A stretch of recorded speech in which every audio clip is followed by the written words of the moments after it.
Musungu, KTN, Nairobi.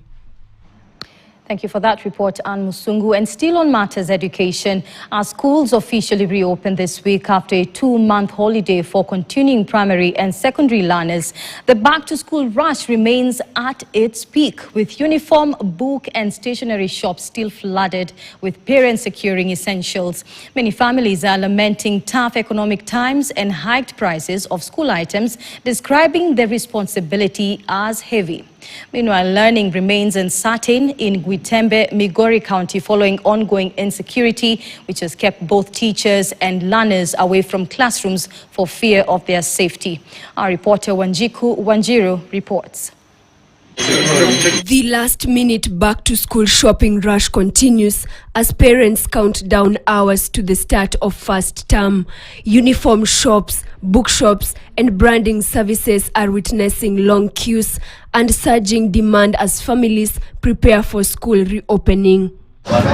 Even amid tough economic times and high prices of school items, many parents say they continue to make sacrifices, determined to secure their children's future through education. They are now calling on the government to help ease the financial strain on families. Mzazi hawezi faulu kununua hizo textbooks zote.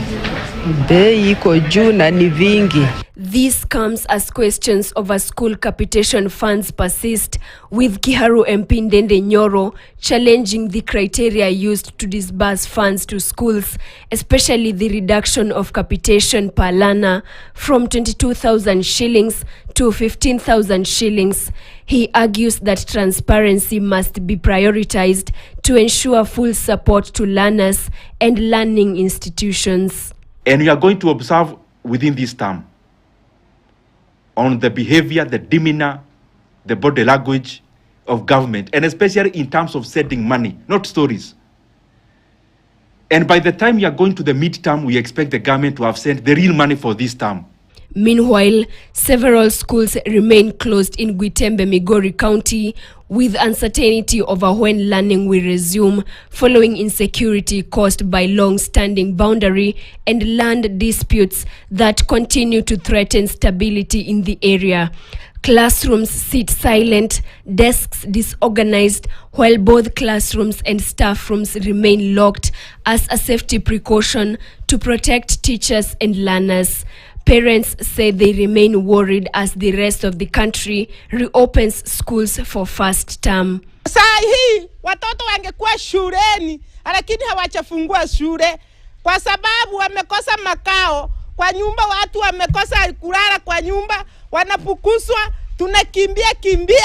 Elsewhere, fear still grips Sitet Primary School located on the border of Angata Barikoi and Lolgorian in Transmara South. The school remains closed as it's being used as a shelter for people displaced from Lolama and Kapkures villages. Some of the affected people say they are stranded as their homes were torched and they are unsure where they'll relocate, even as the government plans to evict them from the school.